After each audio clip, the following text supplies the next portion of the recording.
बड़ा ही मजेदार क्वेश्चन है, मुश्किल नहीं है, वो अभी पता चल जाएगा, बट यस इंटरेस्टिंग है। क्वेश्चन नंबर 17 असाइनमेंट का, calculate the goodwill of a firm on the basis of 3 years purchase of weighted average profit. Sir weighted average तो आपने कराया ही नहीं, कोई बात नहीं बेटा, इस क्वेश्चन के साथ वो आपका भी दुख दर्द खत्म हो जाएगा।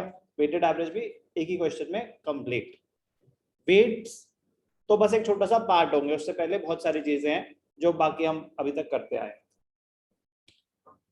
बट कॉन्सेप्ट क्या है? Goodwill to be calculate on the basis of 3 years purchase of the weighted average of the last 4 years। तो जो goodwill is equal to average profit into number of years purchase, now goodwill is equal to weighted average into number of years purchase.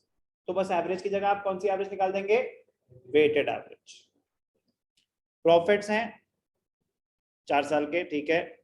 The weights assign to each year, 12 को 1, 13 को 2, ठीक है। Weights given है 31 March 12। You are provided with the following information, additional information है, adjustments है। पहले आप अपना फॉर्मेट बना लेते हैं, फिर एडजस्टमेंट्स पे आते हैं। तो ईयर एंडेड,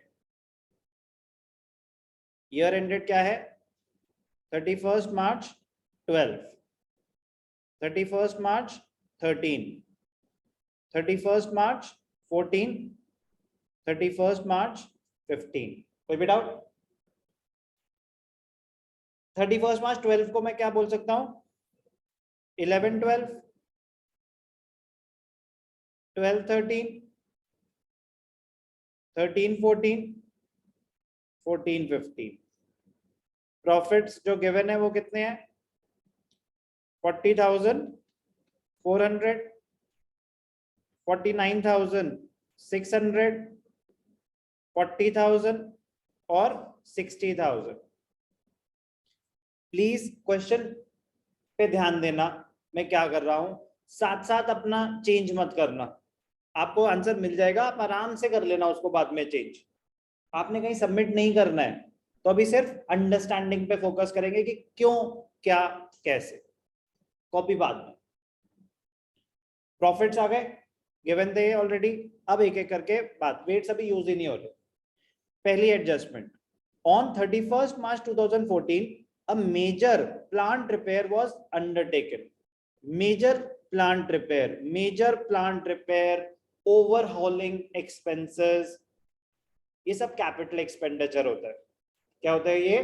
कैपिटल एक्सपेंडिचर।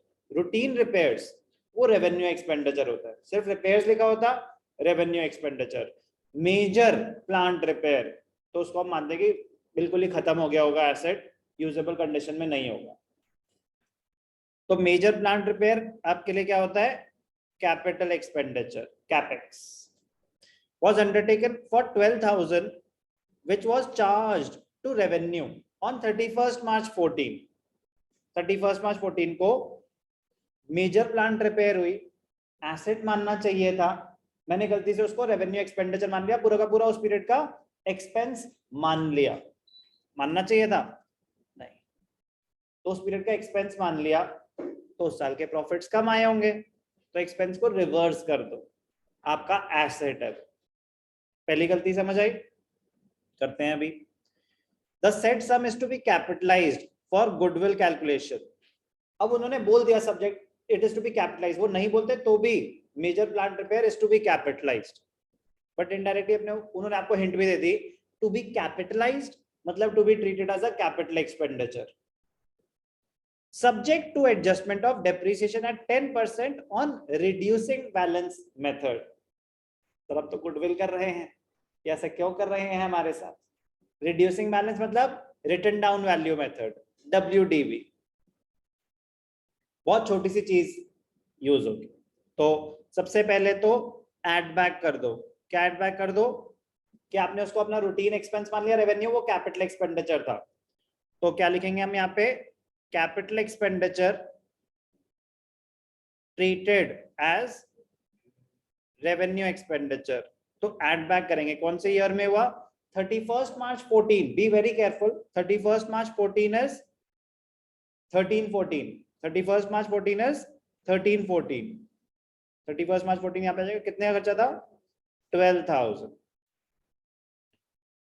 अब 12 सुनने पे ध्यान देंगे प्लीज, पेन पे ढक्कन लगा देंगे, मन नहीं करेगा लिखने का।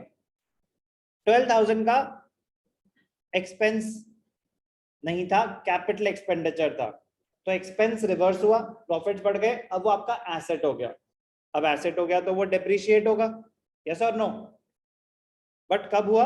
31 मार्च 14 को। 31 मार्च 14 को अगर आपने कोई एसेट खरीदा तो क्या उस साल कोई डेप्रिसिएशन लगेगी?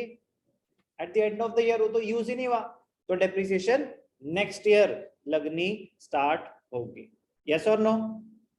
31 मार्च 14 लिखा हुआ है, तो क्या हो जाएगा? Less depreciation. डेप्रिसिएशन कितनी हो जाएगी? 10% है, कितना है? 10%, तो 12,000 का 10%। तो अब अगर नेक्स्ट ईयर का एक्सपेंस है तो नेक्स्ट ईयर के प्रॉफिट्स में से, क्योंकि अगर आपने एसेट नहीं माना तो क्या आपने डेप्रिसिएशन चार्ज करी होगी? अब अगर एसेट मान रहे हो तो अब तो डेप्रिसिएशन चार्ज करनी पड़ेगी, यस और नो। क्लियर? मजेदार। आगे बढ़ते हैं। अब इसमें एक ही साल का था, अब अगर यही अगर 1 अप्रैल 2013 लिखा होता तो उस साल की भी डेप्रिसिएशन होती, फिर नेक्स्ट ईयर की भी रिड्यूसिंग बैलेंस पे होती कि डेप्रिसिएशन माइनस करके जो बैलेंस आया उसके ऊपर डेप्रिसिएशन कैलकुलेट हो जाएगी। सिंपल। यहाँ पे सिर्फ एक साल की 14-15, क्योंकि 31 मार्च 14 को ही तो एसेट खरीदा था। आगे बढ़ते हैं, इंटरेस्टिंग थी, very very interesting. The closing stock for the year ended 31st March 2013 was overvalued by 4,800. Closing stock overvalued, closing stock ज्यादा दिखा दिया। आंखें बंद करके आपके सामने ट्रेडिंग अकाउंट आ जाना चाहिए, तो ट्रेडिंग अकाउंट में क्रेडिट साइड पे आता था क्लोजिंग स्टॉक। क्लोजिंग स्टॉक ज्यादा दिखाने की वजह से आपके प्रॉफिट्स ज्यादा आ रहे होंगे, यस और नो। तो प्रॉफिट्स एक्चुअल से ज्यादा आ रहे हैं जो कि गलत है, कह रहे फिर उसको रिवर्स करो। तो over valuation of closing stock leads to over estimation of profits. कब है? 31 मार्च 13। 31 मार्च 13 मतलब 12-13 less over estimation of closing stock. कौन सा ईयर है? 31 मार्च 13 मतलब 12-13, और कितनी वैल्यू थी? 4,800। कोई डाउट? क्लियर है ये पॉइंट?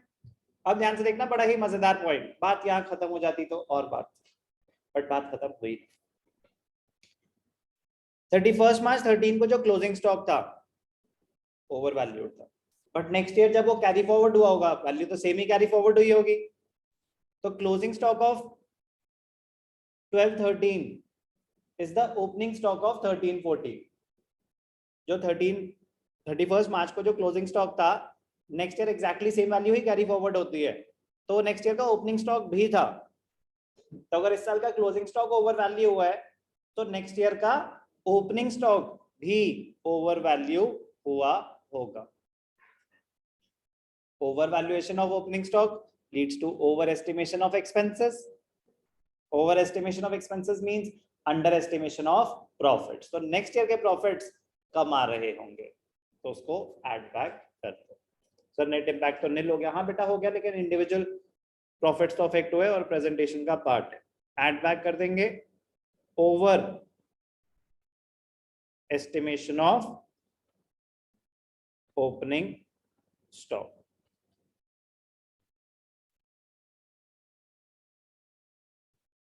बड़ा ही इंपॉर्टेंट पॉइंट है। क्या पॉइंट है? ध्यान से देखेंगे और लिखेंगे भी। नेक्स्ट ईयर में आया।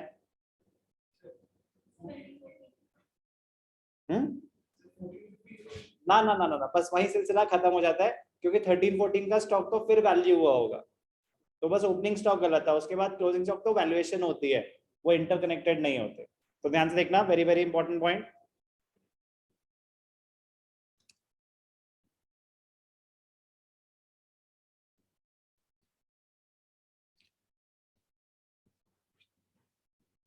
Closing stock of 1 year is the opening stock of the subsequent year. Overestimation of closing stock of कौन सा ईयर था 12-13 31st March 13 मतलब 12-13 होता है. Over estimation of closing stock for the year of 12-13 implies implied है over estimation of opening stock of 13-14. कोई भी doubt? कोई भी डाउट? क्लियर? इंपॉर्टेंट पॉइंट है, मजेदार. Last point, to cover management cost an annual charge of 9,600 should be made for the purpose of goodwill valuation. Annual charge करे expense है, आप मान लो एनुअल, हर साल के प्रॉफिट्स रिड्यूस करेगा. तो ध्यान से देखेंगे, लेस मैनेजमेंट कॉस्ट, हर साल के प्रॉफिट परफेक्ट कर रहा है तो हर साल के प्रॉफिट में से 9,600 माइनस कर दो. अब ध्यान से देखना, इस सेम चीज को दिखाने के दो तरीके थे. एक तो हर साल के में से 9,600 माइनस कर दो, या पहले आप एवरेज निकाल लो, एक ही बारी एवरेज आ गई एक साल की, उसमें से 9,600 माइनस कर दो. बात तो एक ही है. अभी 9,600 इंटू 4 करके डिवाइडेड बाय 4 करने वाला हूं मैं, क्योंकि 4 साल की एवरेज है ना. तो एक ऑप्शन हर साल में से माइनस कर दो, दूसरा ऑप्शन बाकी सारी एडजस्टमेंट कर लो, एवरेज निकाल लो एक साल की, उसमें से 9,600 माइनस कर दो. बात एक ही है, ये सिंपल है, वो बिल्कुल ठीक है, दोनों बातें इक्वली करेक्ट हैं. तो चलो बेटा एडजस्टेड प्रॉफिट्स निकालते हैं, उसको नॉर्मल प्रॉफिट्स भी बोलते हैं इस कॉन्सेप्ट में. एडजस्टेड प्रॉफिट्स कितने आए? 40,400 माइनस 9,600, सुनने पे ध्यान देंगे please, 30,800. Next year 49,600 minus 4,800 minus 9,600, 35,200. 40 plus 10 52 plus 48 minus 96, 47,200. 60,000 minus 1,200 minus 9,600, 49,200. कोई भी डाउट? यहां तक क्लियर है सबको? पक्का? अब ध्यान से देखना, वेटेड एवरेज की बात अब शुरू हो.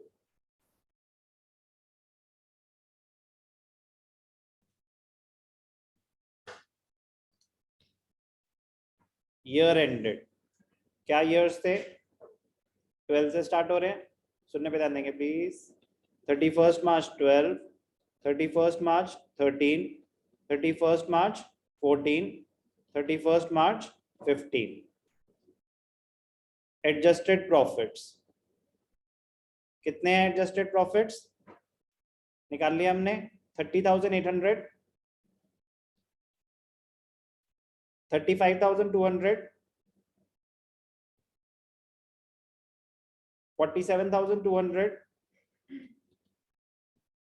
49,200. आगे एडजस्टेड प्रॉफिट्स, जो वेट्स गिवन है वो लिख दो यहाँ पे. वेट्स क्या आते? वेट्स 1 2 3 4 ही होंगे. 12, 13, 14, 15. 12, 13, 14, 15. कोई भी डाउट? एडजस्टेड प्रॉफिट्स निकाल लिए, वेट्स गिवन थे क्वेश्चन में, प्रोडक्ट निकाल दी. प्रोडक्ट मतलब जो भी एडजस्टेड प्रॉफिट्स है इनटू वेट. 30,800, 35 मतलब 70,400, 4 3s are 12, 7 3s are 21, 141,600, 141 600, 4 3s are 12, 7 3s are 21, 141 600, 4 4 4 4 4 5s are ठीक है 50,000 to 4 2 lakh 2 lakh 8 16 190 बिल्कुल ठीक 196 800 3200 माइनस करो ठीक है क्लियर है ये वेटेड एवरेज में आपने एडजस्टेड प्रॉफिट्स निकाले वेट से मल्टीप्लाई करा प्रोडक्ट आ गई अब ध्यान से देखना बचपन में करी थी वेटेड एवरेज तो वैसे क्या होता था वेटेड मीन का फॉर्मूला क्या होता था sigma x W divided by sigma W sigma x W क्या है प्रोडक्ट अगर ये एक्स है ये डब्ल्यू है तो ये एक्स डब्ल्यू प्रोडक्ट आ गई divided by sum of weights sum of weights क्या है 4 3 7 9 10 इसका टोटल कर लेते हैं 30,800 प्लस 70,400 प्लस 141 600 प्लस 196 800 439 600 तो क्या आया 439 600 divided by 10 43,960 goodwill is equal to 43,960 no okay sorry good point ये तो सर वेटेड एवरेज आई है ये तो वेटेड एवरेज आई है गुड पॉइंट इतनी सारी मेहनत हो गई थी ना ऐसा लगा क्वेश्चन खत्म हो गया ये तो अभी हमने क्या निकाली है weighted average good point very good point goodwill निकालनी है हमें goodwill is equal to weighted average into number of years purchased goodwill is equal to weighted average into number of years purchased ये क्या निकली है weighted average कैसे निकली समझ आया जो भी आपके एडजस्टेड प्रॉफिट से वेट से मल्टीप्लाई करा प्रोडक्ट आ गई product divided by sum of the product divided by sum of weights weighted average आई 43960 number of years purchase question ने बताया था 3 तो 43960 into 3 43960 into 3 131 880 थैंक्स गुड मजेदार सर ऐसा क्वेश्चन आ सकता है क्या बेटा आया हुआ है एमवीएन में तो आया हुआ है क्वेश्चन मुश्किल नहीं था फर्स्ट टाइम यस कॉम्प्लिकेटेड की कैटेगरी में आ सकता है लेंदी डेफिनेटली मुश्किल नहीं कोई भी ऐसी चीज यूज नहीं हुई जो आपको नहीं पता थी ठीक है ना अगर वेटेड एवरेज पता हो तो वेटेड एवरेज क्या कोई मुश्किल वेटेड एवरेज इसको कॉम्प्लिकेट नहीं कर रहा कहानी तो उससे पहले की थी वेटेड एवरेज इसको बिल्कुल भी कॉम्प्लिकेट नहीं कर रहा सेम क्वेश्चन आपको नॉर्मल आ सकता है आता ही है ना इससे पिछला क्वेश्चन भी सिमिलर था तो ध्यान से बस करना है अच्छा क्वेश्चन था क्वेश्चन नंबर 17 फाइनल आंसर क्या आया हमारा 131 880 वेरीफाई कर लेते हैं एक बार ही कहीं कुछ गलत शलत ना हो गया 17 था 131 880 ठीक है बिल्कुल सही है मुबारक हो